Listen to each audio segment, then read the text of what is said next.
on the note of incredible women leaders and entrepreneurs, it is my absolute pleasure to introduce our panel tonight.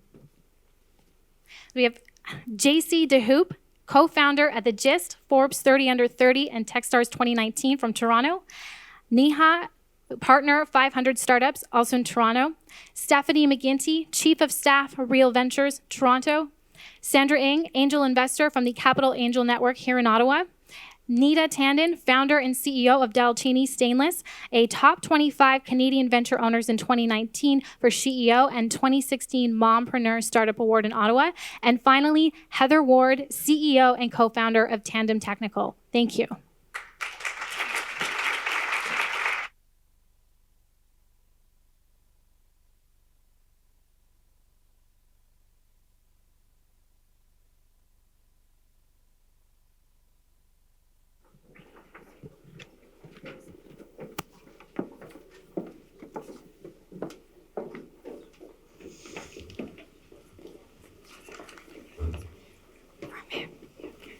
Don't be shy, don't be shy. Sorry, Steph. So welcome everybody to the F Factor. So my name is Nick Quain. I'm the Vice President of Venture Development here at Invest Ottawa, and it's my privilege and honor to moderate this panel in discussion. So we want to make this a discussion today to talk about the F Factor, which is all things F. Female founders, failing fast, fearless, ferocious, fierce, funding, and maybe some F-bombs thrown in. It's this event has been rated M for mature, so it's okay. But really we're talking about, for this panel, going to be talking about the state of female founders. And in particular, it doesn't have to be exclusive to tech, but we are going to focus a little bit on tech because the diversity in tech is as disproportionate as you'll see, and certainly more profound than you see in other sectors. But certainly a lot of the points will bleed over into things that are non-tech as well. So I'm going to run through. I know there was a great introductions talking about all of the various awards and things that you have going for you. But Heather Ward, from CEO and co-founder of Tandem Technical, so industrial clean tech company that helps large emitters capture and recycle their carbon. And then we have Jacie deHoop from The Gist, which is a online community that empowers and connects females through sport, right? And then we have Neha from 500 Startups. So if those don't know 500 Startups, they started off with an ambition to fund 500 startups, and now it's over 1,000 startups, I think, or 2,000? Wow, they've got some old data online. In over 45 countries as well. So, and then we have Nita Tandon from Dalcini Stainless, who have healthy, sustainable food storage containers. And in addition to the awards that you heard rhymed off, she actually, as of today, Startup Canada Icon Award. It's hot off the press, so congrats. And knowing this group, if we did this tomorrow, there'd probably be some other award tomorrow or something like that. It gets old really quickly.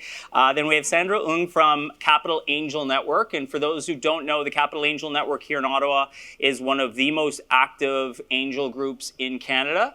And Sandra can talk a little bit about how the direction that's going. But there's an amazing growing contingent of female investors that are happening here in the angel community in Ottawa, which is awesome. And then last but not least, certainly Steph McGuinty from Real Ventures. Real Ventures is the most active seed stage investor in Canada and several investments in Canada. So welcome to all of you. To start, the first question, yes, come on, yes, thank you.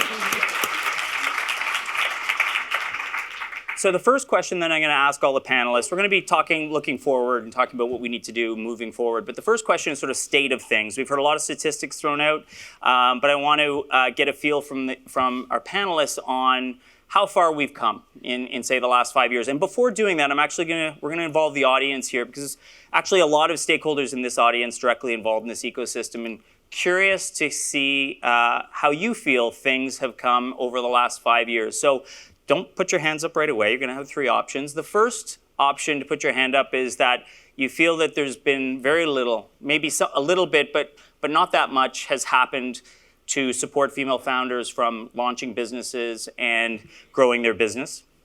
The second option will be there has been some change, some noticeable change, but in general would be considered small in terms of the change that's taken place to help female founders? And last would be you feel a fundamental change, a shift in how things have changed for female founders. So first one, who feels very little to none?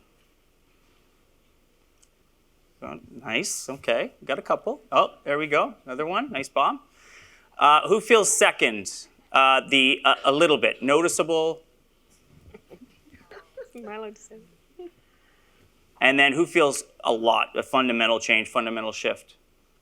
All right, cool. Okay, so more fundamental than none, which is good, but for the most part, zeroing in on the lower amount, maybe changed by all those statistics that got thrown out that were a little bit depressing. So to start, I'm going to start with talking to the founders. We've got a great mix here of 3 founders, 3 funders, some from Ottawa, some from Toronto, great mix. So Nita, I'm going to start with you because you actually, it's been around 5 years, or a little less than 5 years since you founded the company. When you think back to where you were 5 years ago and starting it, what's your perspective on that question? Well, it was extremely difficult, I'll say that. So I started by coming to Invest Ottawa. So I'm from Ottawa. I thought this is the place that you go to start the journey. And so I would take the sessions on accounting and how to start your company and all of that. But when I would start having those conversations about how do I,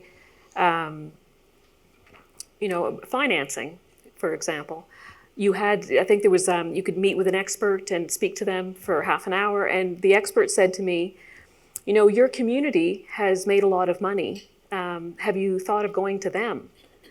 And I looked and I thought, well, isn't Ottawa my community? And I was shocked that no matter what I did, I constantly looked like an outsider to them. And that was really disheartening.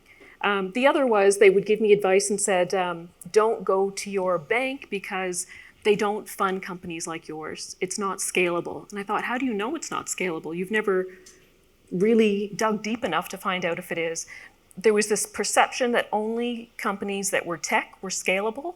Innovation only happened with tech, and innovation couldn't happen anywhere else. So I took what I could, and I carried on. Having said that, I did meet a couple people at Invest Ottawa that went outside the norm and took a step forward for me and made sure that I got in to see certain people. And we need more of that and less of the barriers. And do you think it's different? Do you think, how different is it now, do you think? Or do you think you're treated differently now because you've got some street cred with all of these awards under, like? I think there's a little bit of street cred, to be honest. But I also, when you showed the stats earlier on and you said, 50% were coming to the groups and all of that, I was part of that 50%. I think I would like to see how many stayed. And so that retention factor and how many belonged. And so when I didn't feel like I belonged, the other was, this idea, so ageism was another one. So when you start your business and you're 40 plus, I'm now above 50, and that's, you're old for an entrepreneur. We're going to focus on the young. So I'm glad that you mentioned that because it did feel like this isn't the place for me. And so I just kept navigating to different places where I felt I belonged. So Heather, what about you? You're about 4 years from then to now. What's your experience been? Yeah, so I think just on that that point of belonging, my background is a community builder, so I kind of push through and find the tribe sort of thing. And so I know that when I first joined Invest Ottawa or some of the other investment communities in Ottawa, there weren't a lot of other female founders. So I was looking around for that community. There's a wonderful, obviously, founder community, but I think female founders in particular, and some of the barriers that we face, we do need that kind of support group. So we were really fortunate within the last year to have the support of Invest Ottawa and start the Ladies Who Launch group here of female founders. So when I first looked around, there was maybe a handful of female founders, and now we have a boardroom full, and it's amazing to have that group around. So I guess I've been stubborn, and I've kind of created that group. I'm sure, so I think it's just pushing through those barriers and bringing those communities together. And so I'm really encouraged to see what Invest Ottawa and Ottawa in general has done to support female founders, and it's come a long way. Awesome, and full credit for helping create that tribe, because you're right, you were at the front of that. So Jacie, what about for you? So less time for you, you're just taking off, you're on a rocket ship there, but what's your experience from start to where you are now? Are you seeing any noticeable changes? Yeah, sure. So we fundraised this last year, so wouldn't be able to speak to necessarily the change in the last 5 years, but what we have seen in the last year is that there's absolutely a appetite to have those meetings with female founders and to hear their stories. I think that's there bar none. But it really does take an army. So it's a lot more than taking that first meeting. There needs to be people not only on the VC side, but on the angel investor side. There needs to be more mentors. There needs to be other female founders that you aspire to that are 1 year out, 5 years out, and 10 years out. It really requires just a lot of moving parts for there to be success in a startup in general, but especially in fundraising too. So yes, there's been absolutely an incremental change in that we've even seen in the last year, but it just takes a lot. Yeah. So I'm going to go to the investors now, and I'm going to start with you, Neha. You've actually been at it for a while because you were with 500, but you're with 500 before that with Mars, so well over 5 years. What are you seeing in the pipeline in terms of looking at this community and this, this investment ready or almost investment ready at the seed stage? What changes have you seen over that time?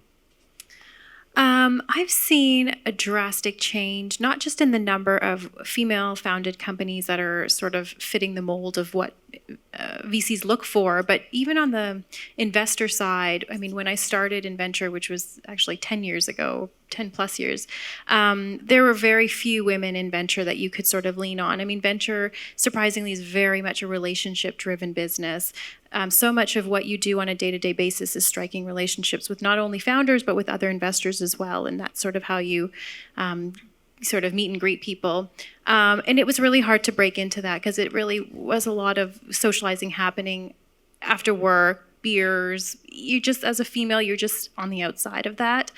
But just last year, actually, there's an initiative started in New York, a Women in VC initiative. There's now 2,000 women from all over the world that are connected on Slack through an email list, and we have everyone's contact. And anytime a company of mine wants an introduction to a specific firm, I comb through this database, and 9 times out of 10, I will find a female at that firm that I can then connect with.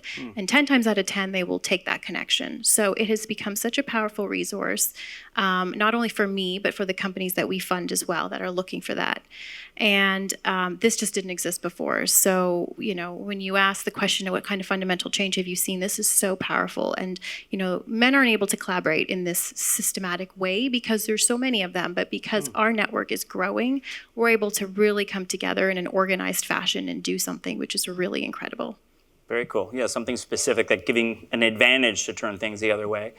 Now, looking at Real Ventures, recently announced the first managing partner in venture in Canada. That's female, Janet Bannister. What's it been like at Real? Because you've actually been there for several years, 3 years? 3 years? Is this on? Is this on? Oh, yeah, there you go. Hi, everybody. Thank you so much for having me. So yes, Real, we just named the first managing partner to lead one of the biggest VC firms in Canada, Janet Bannister, which is exceptional. I guess I can speak, yes, it's been very positive over the last couple of years. I can speak to Real specifically.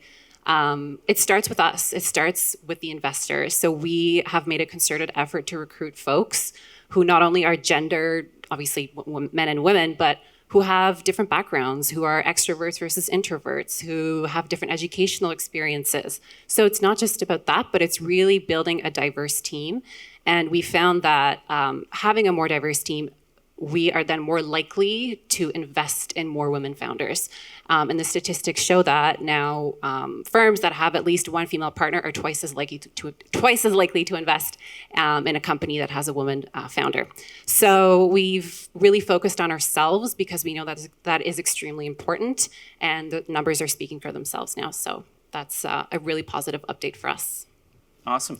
And Sandra, you're looking around at all this stuff happening, all these people talking about the last 5 years. You're kind of like the new kid on the block and the investment computing part of this like new vanguard of angels with the Capital Angel Network. What's your take on all of this? Because you haven't been part of that investment community over that time frame, but are sort of coming in and getting educated by some of our city's leaders in this regard. Yes, that's right. I arrived from Singapore in Ottawa about 5 years ago. So I'm learning the city, and I joined the Capital Angel Network in 2019. So let me just start by saying that, angel investing needs private wealth. Globally, women's share of wealth is increasing, it's rising. And recently, the Boston Consulting Group had predicted that by 2020, women will have $72 trillion. That's 32% of global private wealth. That's a lot of money. And at the Capital Angel Network, right now, our current membership is 22% women. And more interesting is the fact that since January 2019, we have 32% new members who are women. So that's a really good number. Awesome. And 32% of the companies that Cannes has backed have a women founder. So that's even better news. So it seems like 2019, 32 is the significant number for 2019. And I'm just optimistic that 2020 and going forward, we're going to move that dial. And I like to see it at 51. For sure. Awesome. Now, that said, based on Susan's calculations that she quoted, I think it's 217 years, I think I heard. We're pacing ourselves. And based on the straw poll of hands, we're making small progress and noticeable but small. From a founder's perspective, if you were to pin on one thing, one hurdle, one blockage, one bias, one systematic thing that's in place, can you put your finger on it? Nita, go to you first. Actually, the three things that Sheena spoke about, I would say those are the three things. I would say the unconscious bias, and we all have it. And I'll give an example. It happened with me as well. My first shipment was coming from India, and I started my business out of my home. And the shipment arrives, a huge transport truck arrives, and driver comes out, knocks on my door, and says, "I'm here looking for the CEO of Dalcini Stainless." And I said, "Oh, that's me." And I looked at her and I said, "You're the transport driver?" Like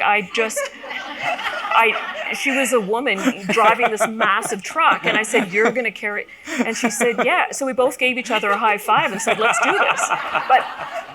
But I too had an unconscious bias. And so I think we all have it. And I think it's to acknowledge that we have it and change it for the next time. And also to speak out about it. There's this view that if you have an unconscious bias, that somehow you must be racist or, gender bias. There's a negative to it. I think speak about it and laugh about it because we all have something, but figure out what that is and check it. Just push it aside. And whether, like right now, it's manufacturing. And for me to get warehouse space, it's a very male-dominated area. And this view of a woman coming into warehouse space, I didn't realize how strong this unconscious bias was. I just couldn't break it. And it's just one of those things. I think unconscious bias is a massive one for people to speak up about it. And I can't remember your third one, but it was that one too.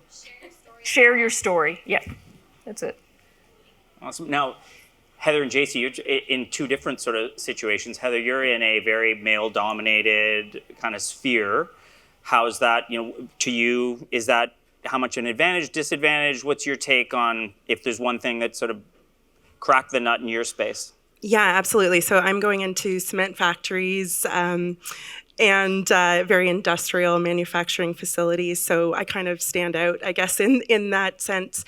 I like to think of it as a superpower. So the fact that we can stand out and we have a female founder and female CEO in this space of carbon tech, which I'm really virtually the only female CEO in it. So I try to use that to my advantage. And in some of our customers' cases, so for example, Lafarge, the North American CEO, is actually a woman.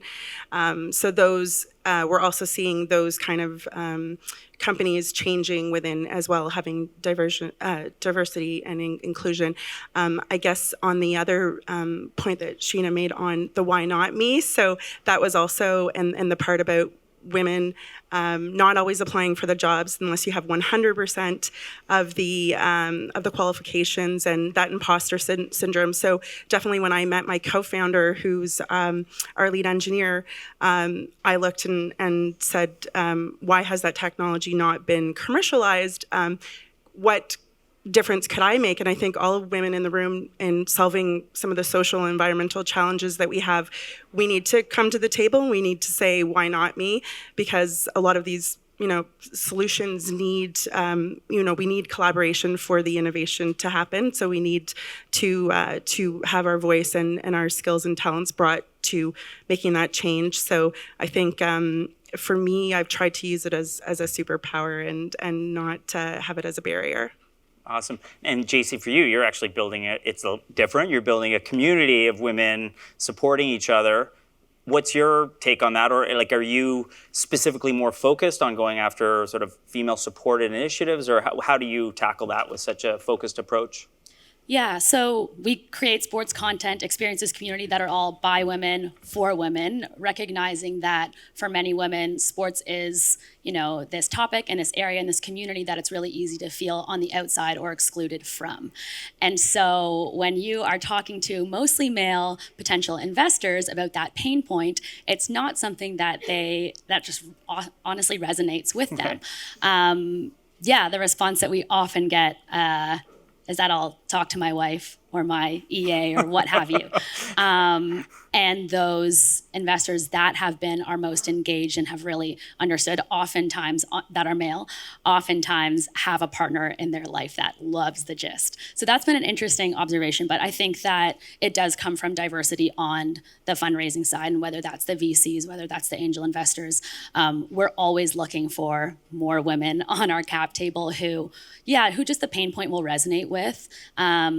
Because those investors also really become your mentors, your advisors. They open up their own networks for you.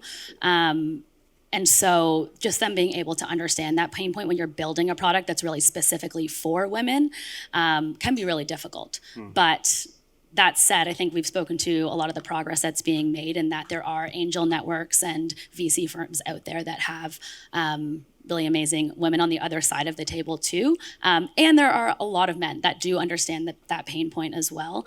But sometimes you got to find them. Yeah. Right. Okay, let's swing it over to the investors, because in some ways, you guys can only do so much, right? We talked a lot. You saw the numbers from Invest Ottawa's perspective, these impressive numbers of female founders at the early stage, right? But we can tell you guys have seen our venture board. The more later stage you get, we can't create a female founder and all of a sudden create a scale up, right? And we have much lower numbers as that pipeline goes on. We acknowledge it, and we're trying to fix that with that pipeline. But for you guys, how do you approach this when there's only so many companies that come forward that are female-led? Do you specifically put in place things where we're going to look at so many that have to? How do you approach that? Jump in, any one of you. So we don't have quotas, or we do track how many female-founded companies we see. We don't necessarily have a quota that we need to meet, nor do I think that's the best approach. I think there's pros and cons to either side. When we look at companies, we've established an investment decision process that is based on fact and not interpretation. So when we make investment decisions around the table, we sit together as an investment team and we go through key criteria, again, that are based on facts, not interpretation. And anybody around the table is invited to dispute something.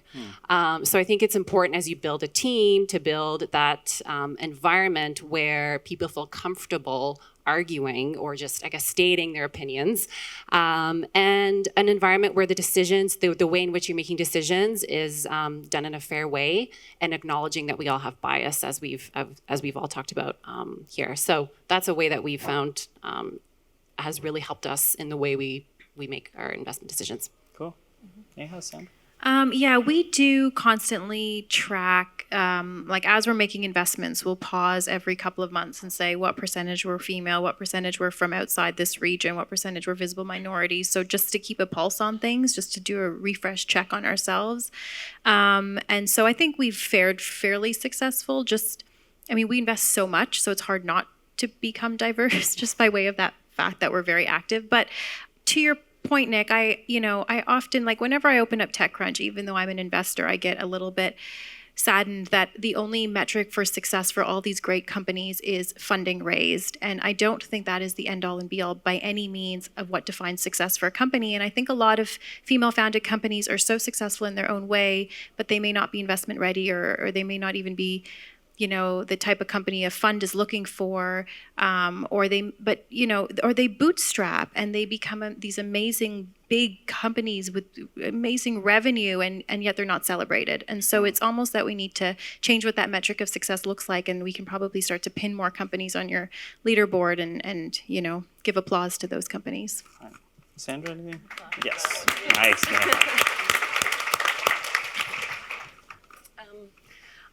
I think the last bastion of kind of structural power is money. Okay. So what I'm doing, because angel investing is from a personal perspective, what I'm doing is I'm putting on a pair of gender lenses, and I'm going to be looking and investing in talented female entrepreneurs so that we can make more money. There's nothing wrong with wanting to make money. So female angels, female founders, we're going to make more money. And I think this is going to contribute to what I see as a wave of female-powered capital. I think it's happening, and I like to be a part of that. And on a plug for tomorrow's announcement, you guys have to follow Invest Ottawa and Capital Angel Network on Twitter, because it's going to be amazing. I'm part of this group of women that's backing the initiative, and I'm super excited. So follow them on Twitter. A teaser, I love it. Or come for the angel breakfast. Yes, I think there's still room. Is there still room? Yeah. Don't tell Richard. Yes. There we go. Okay. Yeah, Richard's not here on the fire Right. on the fire code. So Thank God. Twitter, come to the breakfast. It's really exciting, and I'm super excited to be part of it as well. Okay, awesome. So let's talk a little bit about the imposter syndrome, because that's been brought up a few times, and all founders go through it. But sounds like, certainly, talking to my wife and others, I know that they, live it a little bit more. Tell me about your experiences in that on the founder side. Maybe we'll start with you, Heather. You jumped into this clean tech space as someone who's a non-engineer. Any Yes. doubts along the way? So I came from a family of engineers, so I'm pretty good at learning how to communicate with them and translate what they're actually trying to say, I guess. So, yeah, no, definitely. Even just as recently as last week, I was in Toronto, and I won't say where, pitching to an investor, and he kind of looked at me, or this person looked at me and said, well, why are you the CEO? You're not an engineer. You're kind of, and it really is. It's a question I get a lot, but I really. I think you have to ask why not me. And so I've had two successful startups in the past and a background in product marketing and launch and commercialization. And this is technology that needs to be brought to the world to help mitigate climate change. So I had to kind of get over that and get the confidence even to do more events like this. And it's something that I'm very passionate about bringing to the world. So I think we have to, again, with the support network of this amazing community and fellow female founders and male founders and allies. My dad was an engineer, and so he was one of my biggest supporters from the beginning. So definitely having that strong background. So I think you have to push through it, and you have to ask the why not me. Jacie, how about you? Yeah, imposter syndrome is very real, especially, sports especially is definitely an industry that lacks in diversity. Yeah, a big thing, I think Katie mentioned it earlier in the first keynote, but our team has really tried to just lean into being comfortable with being uncomfortable and recognizing that in those moments when you're like, I'm not qualified enough for this, they're looking at me like, why is this young woman even here in our office, kind of thing. Those moments of doubt are really when you grow, and when you push yourself into those positions and situations is when you really, just grow out of it. So that's kind of the mentality that our team has tried to take with whenever we have those moments. And it really honestly benefits for those of you who are startup founders, having a team that you can really lean on and you can just turn to in those kinds of moments when you're doubting yourself is so important. So that's been a big thing for us too. Nita, how about for you? Impostor syndrome, I would say, is absolutely real. For me, it was, my background's in health sciences. So for me, it was the science, the data, the scientific was easier for me to explain. But to get up on a stage and explain the entrepreneurial, the business side of things was a challenge. And what I found really difficult was when I started getting calls. So I launched the company 5 years ago, but I started selling in November of 2015. In January of 2016, so we're really talking 2 to 3 months, I started getting phone calls from Discovery Network in Los Angeles. I started getting calls from the Oscar Awards, the MTV Awards. I just felt like if they knew that I'm working out of my basement, this would never fly. And I just got nervous. In your pajamas, it's it was tough hard. to do. Yeah. But I said, if they're calling me and if I'm getting these different awards, and for me, I didn't start to believe in myself until the awards happened. And it did make a difference. And then I finally started to say, maybe I am doing something right. And when I would get in front of people and they would ask me about why is it you that is going to be successful in this company? What is it about the science? That was my comfort zone. That's when I could excel again, because I don't know if everyone knows, but BPA was banned in baby bottles. It was not banned in anything else. And so, in fact, the average person thinks that we're a lot safer today because BPA was banned in baby bottles. In fact, it's quite the opposite. We are consuming more today than we ever have. And I thought for someone to be able to explain that would be me, because it's being buried everywhere else. And also as a mother, I know that the dangers are to kids more. So I thought, okay, there's me as the mother now. I can actually explain this to another mother in a non-scientific manner. The other is that, is there anyone that's East Indian in this group here? So, well, I guess, okay, 2, 3. Speak of lack of diversity, we got to work on that one too. But I will say, if you are South Asian, you have used stainless steel. It's kind of part of our DNA. It's something we've used. And I thought I combine all of those things. So I am the expert in this. And I think over time, I started to believe in myself more than just being a mom working in her pajamas at home. And that's when it started to change. Right. But, yeah. Okay, so for the funders, that part of, I think, maybe what's compounded it over time too is this fake it till you make it thing in tech, right? Like that people are like just where clearly we've heard by the evidence, men are more comfortable pretending they've got it all figured out than females. But how much do you see that? Because actually I see that as a problem from our perspective. We're constantly educating founders to stop, be confident but be authentic, right? Like you're not going to get away with this during due diligence or whatever it is.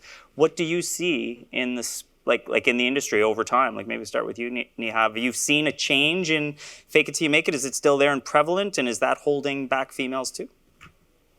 Yeah, sadly it is. God, the guys are so good at it. They get me every time, I swear. I went through, to your point earlier, I went through unconscious bias training once, which was fascinating. And one of the things it taught us was when you have a female sitting in front of you, recognize that she is going to be approaching things in a different way. Instead of trying to get her to talk like the men or act like the men, bring yourself more to recognize the way she is going to approach her business. It might be that she's going to be way more realistic about her numbers. She's going to, if she might stumble a little if she's uncomfortable with something, but that by no means should is any indication of how good of a founder she's going to be. So that really helped put a different lens on it for myself personally. But yeah, the guys are just really good at it. Steph, your thoughts on that? So yeah, I 100% agree. I think it's meeting someone else where they are. I guess, yeah, I mean, meeting someone where they are and really understanding how someone else's truth could be just as real as your truth. I personally don't love the term fake it till you make it, because what does make it mean? So I think it's more about having a clear vision for what your business or whatever it is that you want to accomplish looks like, and having tangible steps on how you're going to achieve that. So when we look at founders, we go, okay, great, you're here. Where do you want to be 10 years from now? And how are you going to get there? What are your milestones? So it's not so much about faking it and making it. It's about having a very well articulated plan to get there. Sandra, do you see differences in your engagement so far in how women are presenting versus men? In fact, I've mostly seen men pitch, because since the time I've been part of Capital Angel Network in 2019, there's been one company that's come in with a co-founder, and she didn't pitch, unfortunately. I did encourage her to go up there. She was too honest, so the faker had to get up, I guess? She was the brains behind the operation, clearly, right? So I haven't seen a man pitch. I do know that during my first deep dive, I was a bit nervous. Around all these much more experienced angels, and mostly men. And I thought, am I going to be able to ask the right questions? I don't have a tech background, but I'm passionate about tech. Do I have the right questions? Am I going to only look at the little details without being able to ask the big picture questions, like, what is the right distribution system? Will that make me money? I mean, I was really nervous. And then I thought, I have resources. I can talk to people, I can read books. So I kind of armed myself with knowledge. And I think that really helps. And how much on the funding side do you think, like, I don't have hard data on this, but we see our pipeline of the female founders that do come in, they're working on businesses that aren't the ones that are traditionally invested in as much, right? So we do not have a lot of female founders in our accelerator or any of our programs building B2B SaaS companies. We have a ton of founders building B2B SaaS companies, and even here looking at what our 3 founders here are building. Whereas we run a health tech pre-accelerator trying to save our healthcare system. We've got 11 out of 16 female founders stepping forward, and that's harder to fund. Do we have to, and it's hard to say we when it's not my money, but how do we shift that to change the way, if women are gravitating to an industry that's harder to raise money, how do we fix that without, a complete overhaul? How do we fix that? No quick one? No, yep, boom.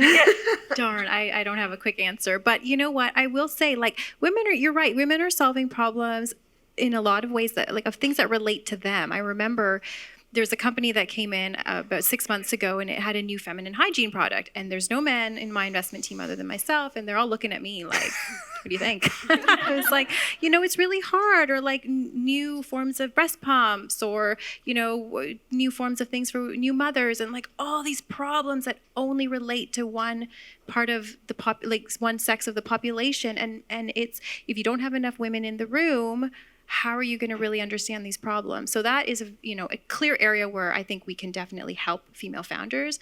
As for the other areas, I think it really is just, recognizing that, just go for the best opportunities.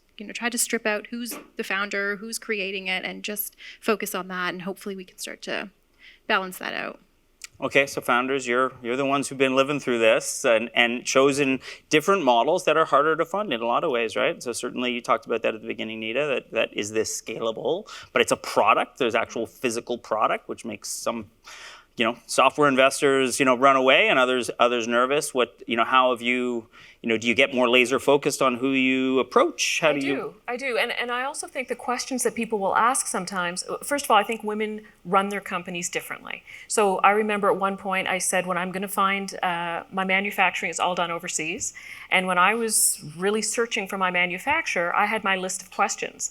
And one of the questions was, is there any child labor? I need strict no child labor. And I remember when when I spoke to someone, male counterpart, who ended up saying to me, well, why do you care? And I thought, well, I do care.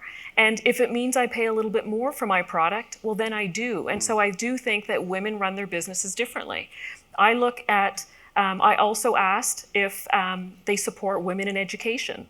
And again, they said, why do you care? I said, because where these products are getting made, that could have been me. And I really looked at the world as being, I can't benefit my child on the backs of your children. And so these were questions that when I started to see a panel of predominantly men, I just stopped going. I just said, this isn't where I'm going to get funded. And I went to other avenues and I bootstrapped the entire way. I looked at my bank, who was very supportive, and I just did my own thing.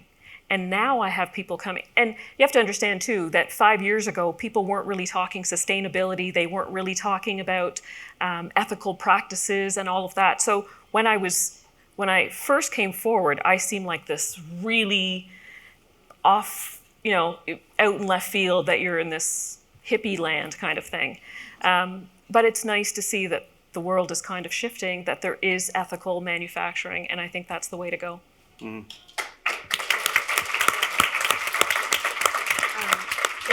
I would just echo that and add to that. For the business models that are changing also, we're seeing things like BDC is becoming a B Corp, and they are to the point of metrics that we're measuring. It's not just profit now, it's profit, planet, people, other metrics that we're looking at supporting. And impact investing is, so for us in the clean tech sector and environmental sector, we're looking at investors that want to make money, but they also want to do good with that money. So I think women do tend to get into businesses that have a positive social impact. We are, we have families we're taking care of, we're caregivers, we're in our community, and we just naturally gravitate towards those types of businesses. So I think as those business models change and that type of investment impact and metrics change, we'll see more female businesses being invested in. Hopefully. Jacie, what about for you? You mentioned it already that you're in sports, which investors love, but just you're going to the wrong audience according to them. Yeah, the question is always, do women really care about sports? Is that a large enough market? Which then you just shouldn't continue the conversation. Yeah, I think I have noticed a trend, especially we just went through an accelerator in the States and seeing a lot of female founders giving their pitch to a lot of investors. I do think there's a stigma around and we've had many investors say this after hearing our pitch, that it seems like a lifestyle business or that it seems like a hobby, which is the worst thing when you're looking to raise money to hear. But that is, and again, there's that unconscious bias that's there, but for I think a lot of these solutions that, again, somebody on the other side of the table just doesn't really resonate with them and they don't understand it. It's very easy to see it as, oh, this is a bricks and mortar or what have you kind of thing that isn't really venture backable and doesn't fit into my investment criteria sort of thing. So we've seen that quite a bit. But I think that the other side of this is absolutely, you really shouldn't be measuring a startup success by the amount of money that they've raised. It's just this really glorified figure that the reality is there are so many other ways to find money. And while VCs can be incredible for a very select few, the reality is that they're not the best option for many, and for many female-founded businesses especially. And so that's something that it took us a while to realize too, especially when you're in different accelerators and you're in a really technical kind of space sometimes. That's not always the mentality that it is, look to your friends and family or to those angel networks there's a lot of alternative ways to fund your business outside of VCs that I think are overlooked because that fundraising total is that big glorified number that's going to be in Fortune magazine or what have you. And the reality is that for many businesses, that's not going to be the best solution. And for many founders, that's not the best solution too. It's not always founder friendly. Sorry for the funders here. But that's just something to keep in mind as well, and to really think about your business critically and to think about it in a different way and recognize that this mold that's been really successful in the startup space isn't necessarily going to apply to you. You're doing something different and that's okay. Yeah, and I mean, to Steph's point, some founders of faking it till you make it is raising money, as opposed to building a business, and then they find out raising money is just that you haven't made the business, you just own less of it now. So I do want to give an opportunity for audience to ask questions. Sonia's got a mic there, so if you raise a hand, I have lots more, so don't worry, I don't need you. But if you do have questions, I want to give you a chance to jump in. So make eye contact with Son, and she can get you in the mix. Or Katie's over here too, so you can grab Katie. So actually, I want to shift over to Janice's book, actually, and the theme of it, which is kind of cool because you're all leaders. We're talking about founders, funders versus founders here, but you're all female leaders. Any stories from your youth? We've heard like Sheena's story, and what.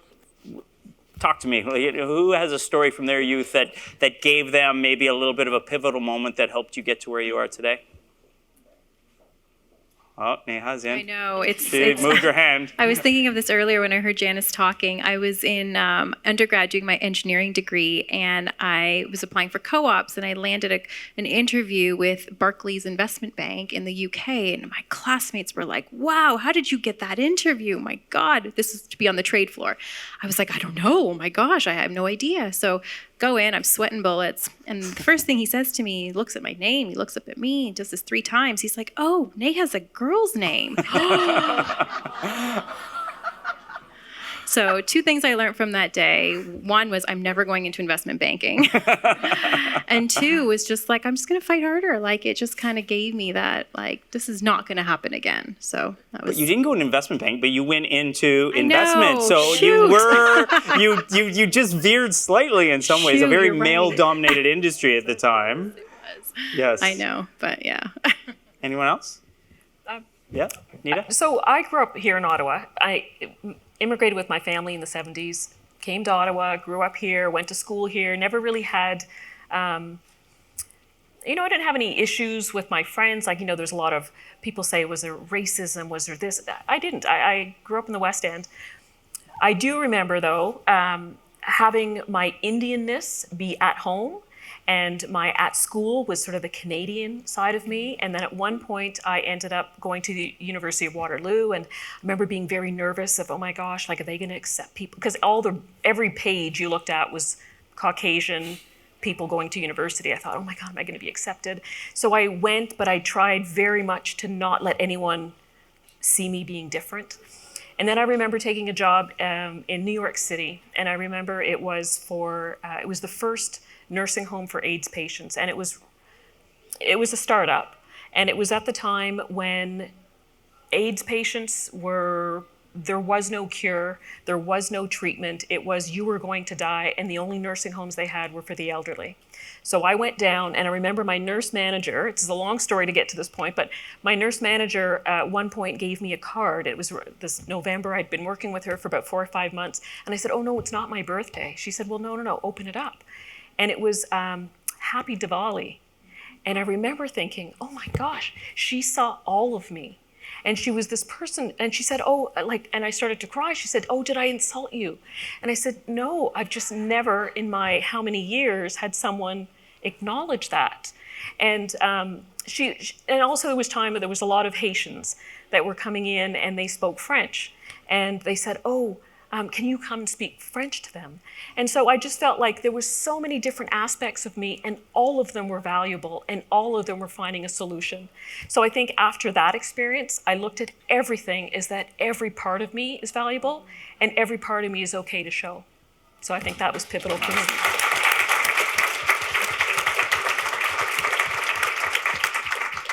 Okay, we only have a few. Do we have any questions? Oh yeah, fire away.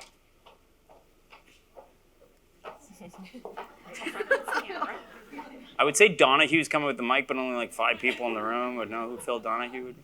Hi, thank you. Thanks so much for all of your wise words and just being so badass up there. Thank you. It's really inspiring. So my question comes from the perspective of, for me, like, not leaving anyone behind is really important. And I myself am LGBTQ, came from a working class immigrant family, and there's just a lot of things that personally I feel like when I show up in spaces like these, I have to kind of blend in, and not let anyone notice that, which is totally my own stuff, and also a thing that I think, along with the imposter syndrome, like all of us are struggling with on a certain level. And so I guess my question was something along the lines of, what can we do to expand the definition of what success looks like and who gets to access that? And how can we bring everyone along? And what advice can we give people who are struggling in one way or another, other than powering through and persisting and believing in yourself? Like, what actual supports and resources does it make sense to focus on and around building for success and building your entrepreneurship journey and company? Great question. Who wants to tackle that? It's hard in tech too, because tech, you're built to sort of go for the 10 bagger or the big, like the home run, right? Anyone want to jump on that one? I think finding the spaces that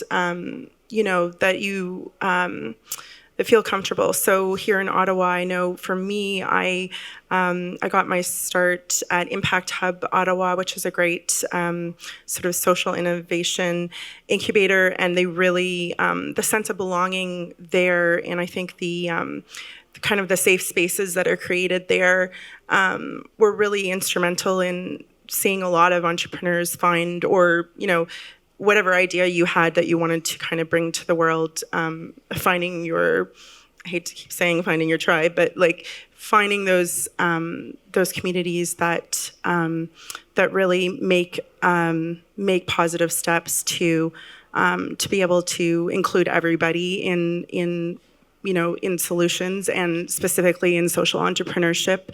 As I've said a few times, that we need everybody to solve the problems that we're facing today in society. And so I think finding that community and then translating into all of this ecosystem that we have in Ottawa, I think we have a really unique little community here. And I think it's something that we can certainly continue to build on by getting more voices in right from the start to help actually shape those communities. So great question, and I think the same way you've just asked us to reflect on that, I would encourage you to do that everywhere you go. And so when you meet with investors or potential clients or business partners, the same way they'll do diligence on you, you can do your diligence on them to make sure they're aligned with you, and then you force them to reflect and think about the same thing you just asked us. So I would encourage you to do that. The second thing is, your definition of success is very different, and it's your definition of success, which will be very different to mine. So it's not about letting that get to you and reading past, the news articles on huge funding rounds and so-and-so is hired to so-and-so, and it's more just sifting through that noise and surround yourself with people who are going to be allies and support you along the way. Awesome. Well said. We are out of time. I want to thank the panelists. Absolutely amazing discussion. Really appreciate your time on this and all of your wise words. You got a lot of applauses along the way, but one more. Thank you.